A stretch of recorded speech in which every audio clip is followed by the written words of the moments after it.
I'm Cortney, your host, and I'm here this week with Sandeep.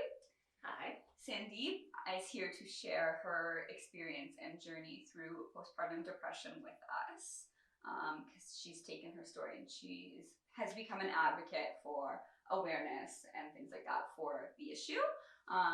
So you ready to get started? Yeah. All right. Thank you so much for having me. Thank you for coming.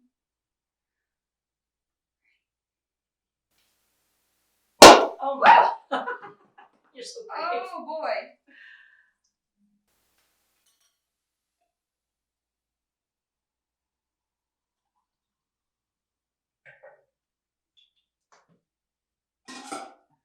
Right. Cheers. Cheers.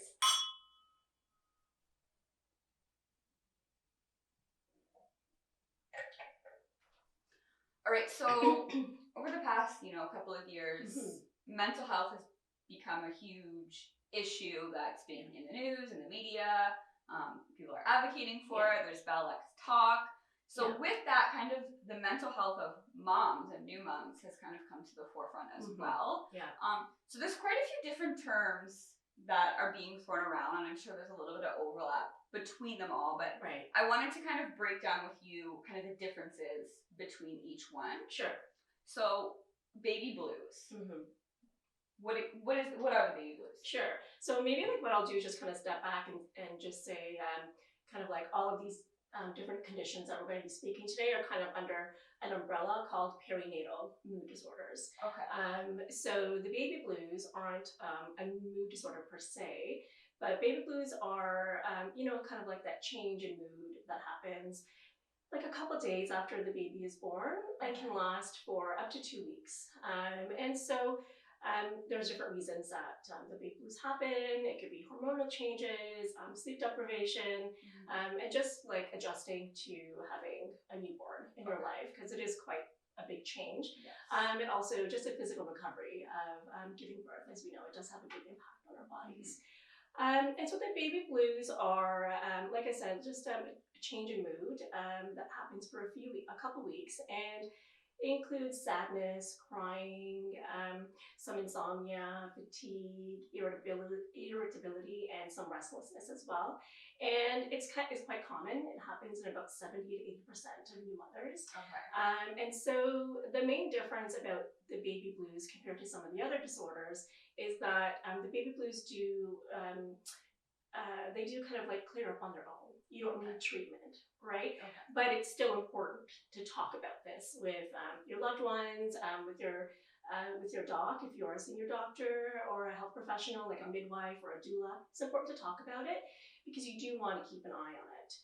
Because if those baby blues don't clear up within a couple weeks or a month, then we might be moving into more of the postpartum depression or postpartum anxiety that definitely needs treatment. So what's the difference between postpartum depression and postpartum anxiety? Can you have one without the other? You can have one without the other, but they often do kind of go, they can go hand in hand. You can have postpartum depression and then have some symptoms of anxiety. But in that scenario, perhaps the depression is just kind of the more dominant experience that's going on, right? And with postpartum anxiety as well, it's not as well studied, I find. When you look up postpartum mood disorders, I find there's a lot more focus on postpartum depression. But you can definitely have depression with postpartum anxiety, but again, it's just that the anxiety is more prominent. Okay. And so in terms of postpartum depression, it's similar in terms of most of the symptoms and presentation as kind of regular depression. Right. So for anybody that was to get depression and it not be not be related to the postpartum time, it would be very similar. Okay. So postpartum depression is pretty, I guess it's quite common. In Canada, in terms of prevalence, all the studies are a little bit different, but it's about probably 8 to 15% of new mothers who experience postpartum depression in Canada, at least, and the developed world as well. And so postpartum depression can start anytime. 1 year after the baby is born. Okay. So it's not something that starts, right away or something that starts within the month. I've known women who've had postpartum depression start 8 months postpartum. Wow. So yeah, like it's not just something that's brand new, right? Right. Or sorry, that starts when you have like a newborn, Right. right? And so it can really manifest differently in women, and so I think that might be one of the reasons why many of us might miss it. But I guess for me, kind of like the easiest way to understand postpartum depression is to look at some of the symptoms in some categories. So there are some emotional changes that happen, right? So definitely with depression, sadness, kind of this overwhelming sadness is very common. Feeling really, really hopeless about the future, about your the current moment, about the future, thinking nothing good is ever going to happen again. There's a lot of excessive guilt where you're blaming yourself for a lot of things that are happening. There's often irritability, so getting really angry, getting, kind of snapping at people, or getting, sometimes even rage is quite common. You might hear people talk about postpartum rage. And so when you think of depression, you don't think anger necessarily, right? Like you think people are slowed down and quiet and crying. That can also manifest as rage and a lot of anger. And then kind of like the next group are some of the cognitive changes that happen. So cognitives has to do with our thinking patterns, right? Okay. So it's quite common for people with depression, including postpartum, to have difficulty with memory. So, not being able to remember things, or, having word finding difficulties, just can't remember words, a lot of trouble making decisions. So if you have to like choose between different, I don't know, outfits or something, right? Like sometimes you just can't make that decision. It's just too difficult. Right. Kind of like feeling slowed down, like your thought process is just really slow, and somebody might be talking to you, but their mouth is just moving, and you're zoned out. You're zoned out. Yeah. Yeah. So that's kind of what's happening, and you'll just be like, because it's just too much information going on. And then some of the kind of like the physical changes are, some people might get, so we call it like hypoactive. So that means you're just not moving, like you're really, really slow, and it just takes a lot of effort to get going. You don't have a lot of motivation. And then some other women that I've talked to have said that they actually have the opposite, where they feel really restless and like hyperactive almost, and like, it might be really fidgety, can't calm down. So those are some of the physical things that can happen. And then all of those kind of symptoms manifest in terms of how they present to somebody else, right? What was it? How did it manifest for you? And when did you start to realize that, oh my God, this is postpartum depression. Right. This is not normal. Yeah. It was probably after about 4 months that I think I just one day I woke up and I just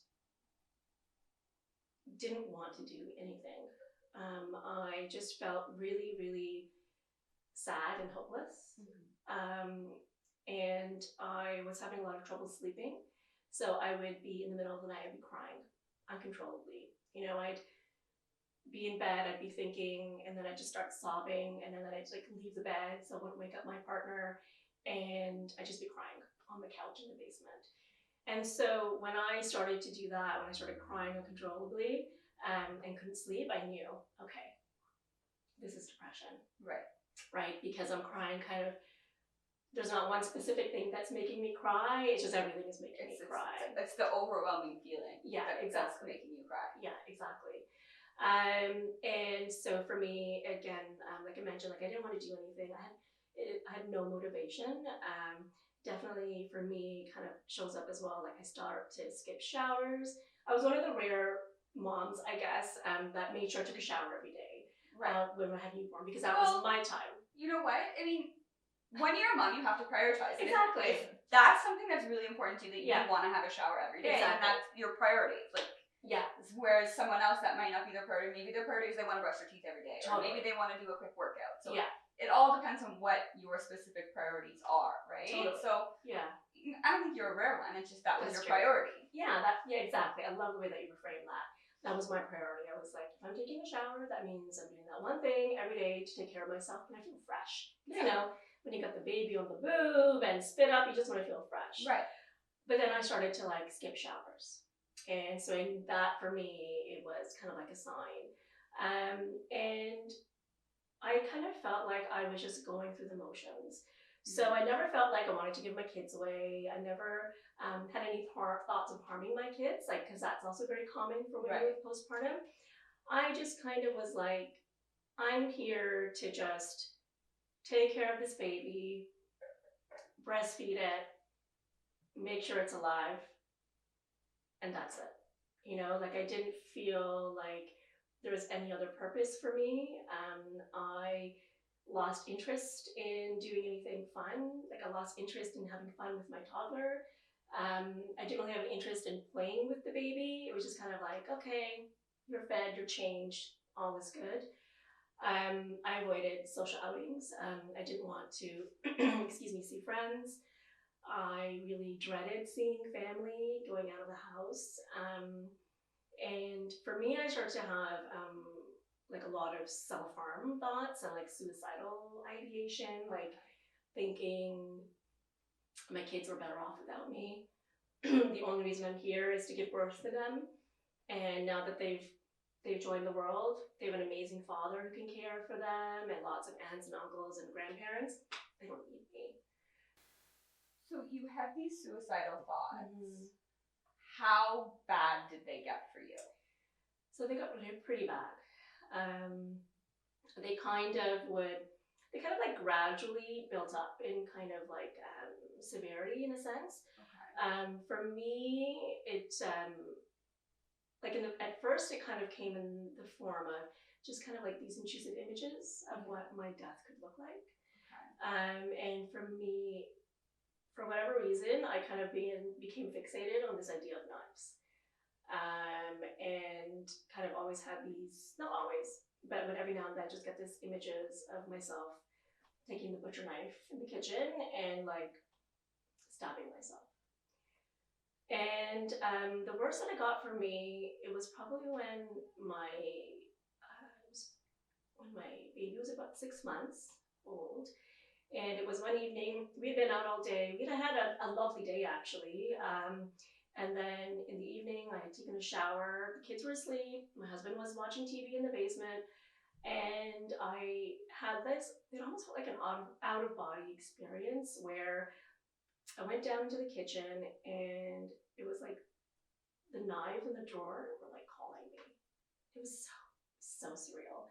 That's so scary. Yeah, and I just kind of like, glided. I felt like I just glided towards that drawer, took out the knife, and I took out that big butcher knife, and I just stood there and I stared at it. And I just kind of had these thoughts of, oh, what would it be like, if I killed myself? And I just was on the floor full of blood. And I remember just kind of like wondering, oh, like, what would it feel like? And then like I had the knife in my hand, and then with this finger sort of, I just kind of, the end of it, I just kind of poked it. Not poked it, but I just kind of tapped it. Yeah. I'm having anxiety. Yeah. Okay. It was really scary. Okay. Obviously, it ends well. Yeah, it does. I'm still here. But it was almost like that physical experience of touching it kind of like shook me out of that surreal space that I was in. Okay. And I remember thinking, holy shit. I put the knife away, shut the drawer, and our family room was in the basement, so like I went down into the basement, and I was shaking, and I was like, almost like hyperventilating. And then I remember, like I'm sitting here, my husband was sitting there, and I just turned to him and I said, "We need to hide the knives right now." And he's like, "Okay." He was so calm. Like I don't think I've ever seen him that calm. I didn't expect anybody to be that calm. And I just explained to him, I think like it took me I can't remember exactly, but it took me probably like a few minutes to like explain exactly what was going on. Right. But I did say to him, yeah, hide the knives and don't leave me alone. I need you to take off work tomorrow and I need you to be here with me because I don't trust myself. And I just remember sitting there on the couch, and probably my husband called one or two of my good friends, Right. and who also happened to work in the mental health field. Okay. And they told him what to do. He hid the knives. To this day, I have no idea where he hid them, and I never looked for them. And then the day after, I did have an appointment with my psychiatrist because I was seeing one already, and kind of like the wheels went in motion to make sure that I was safe. Right. And my husband ended up taking paternity leave because he was like, okay, you need help. So why do you think you were able to rationalize that this was irrational? Because I feel like most women probably wouldn't be able to rationalize it and come back and understand, okay, this is depression. Right. Unfortunately, there also has been suicide in my family, my extended family. So I know the pain of suicide. Right. And I think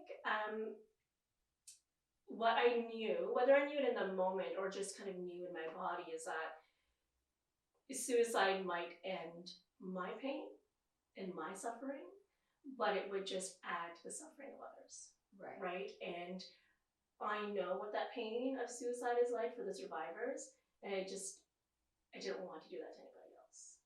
Right? So it kind of came from, perhaps at the time wasn't necessarily valuing my own life, but valuing other people's lives and making that a priority. So that's kind of what kept me afloat, I guess. Right. Yeah. So what helped you kind of get through this the most? Like what got you to the point that you are today and got you out of this like extreme depression? You said you had a psychiatrist, but was there anything else that you found very helpful? There were a lot of different things. Okay. I think for me, probably one of the most important things was just being honest with myself and being honest with my partner and my friends and my family, because that was something I was having a lot of difficulty doing because I felt a lot of shame for the way that I was feeling. Yes. Right? So that really for me was kind of the first, well, not necessarily the first step, but the most important step. Okay. So yeah, I was seeing a psychiatrist. Medication was really, really important. Medication, I know there's like a lot of stigma and hesitance, but medication definitely helps you function. I know so many people who've been really hesitant and worried, but there's research that has been done that shows that there are certain antidepressants that are safe to take when you're breastfeeding, when you're pregnant.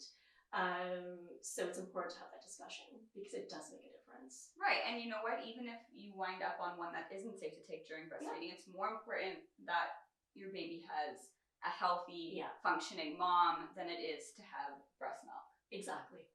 There's formula for a reason. Exactly. And this is one of them. Exactly.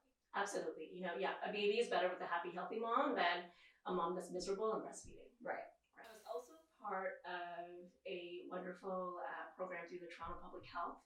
It's the Postpartum Adjustment Program. And I was connected to that through like one of the baby groups that the Toronto Public Health runs. So she referred me to this program, and so basically it was once a week. A group of women that had postpartum adjustment disorders would meet. It was like a support group in a way. Okay. It was led by a social worker and a nurse, and so I would go to this every week. And it was a time when we could share our stories, talk about what was going on, share strategies, and we just get support from the mental health therapist. So that was really beneficial for me. And it also gave you a chance to meet some other moms who were going through the same thing. So then you kind of got the social aspect that you also need when you're going through this as well. Like you don't feel like socializing, obviously. Yeah. But you need to. Yeah, exactly. And right, because the other thing is when you have depression, you don't want to leave the house. So this was a way to get you out of the house, right? Like you have to, get dressed, eat probably, get your kid ready. So it was a lot of skill building in that way. So you brought your children with you? So there was childcare there. Yeah, they had childcare there. You had had the option of keeping your child with you in the session, but they really did encourage you to leave your child with the childcare providers because for a lot of women who have postpartum depression and anxiety, there's a lot of anxiety and guilt about leaving your child with somebody else. Because sometimes there's the belief that nobody else can take care of your kid, and that only you can. And then also just sometimes that women have more anxiety about being away from their child than their baby does. Okay. So, which is strange because on one end of the spectrum you have the moms who are going through depression that think that somebody else can do a better job taking care of their child, and then you have completely opposite end where people think that they're the only one that can. Yeah. Which is really interesting to see how differently it can manifest. Absolutely. And I think for parents who kind of maybe are on the other spectrum of feeling like they're the only ones that can take care of their kids, that's probably where a lot of that postpartum anxiety is coming from, right? Right. Like this belief, like, oh, if I'm not taking care of my child, then something bad is going to happen. And it's also really common for a lot of women who have anxiety, is the belief that somebody's going to steal their child. I have that anxiety. Yeah. To this day. Yeah. They're 4 and 2. I still have that anxiety. Yeah. But I think that's from my mom, because my mom was very hypervigilant, super extra safe. She was always pointing out all of the things that could go wrong. So but I mean, your kids aren't with you right now, so you're able to function without them, right? Okay, well, it's not a crippling anxiety, but it's always in the back of my mind. But I think it's always in the back of every parent's mind, right? Like, especially I think for us growing up in the generation of kids going missing and kids' pictures being on those milk boxes and things like that, right? Definitely it's there. But it's for women who have postpartum anxiety, it's crippling. Or, sometimes I even think my relative is going to steal my child. So they don't trust anybody with their kid, right? So it's really irrational, and it impedes their ability to function as a parent, right? Yes. So the childcare aspect was really great. I guess one more thing I wanted to ask was, why is it so important to you to be sharing your story? So it's lots of different reasons. But the main reason is when I was going through my postpartum journey, and you do your own research, you look online and whatnot. One of the things that is really overwhelming about having any type of mental illness is that you feel alone, and you feel so isolated. And so part of what I wanted to tell other people is that, hey, you're not alone. There are other people that are going through this. Just nobody talks about it. So let's talk about it. Okay. And then the other piece is, my family immigrated from India 50 years ago. I was born and grew up here, but my South Asian background is still a large part of who I am. And I just didn't see anybody look like me when you saw pictures of postpartum depression online, or, even when, you go online on Instagram, I was just like, I don't see anybody that looks like me. Thank you so much for sharing your story. And I think it's super important for people to speak out, and have other people realize that it's okay. So if you are sitting at home and you're watching this and you're thinking, you know what, this is me, there's help available. And maybe you're sitting at home and you're thinking, oh my God, this is totally somebody I know. Mm-hmm. Go help. Mm-hmm. All right. Thank you. Cheers. Thanks so much for watching this video. If you liked it, please make sure you hit that like button, leave a comment letting me know what your biggest takeaway was, and share it with your friends. If you loved it, please subscribe, hit that bell to be notified of when I put out a new video, which is every Thursday, and hopefully I'll see you then. Cheers!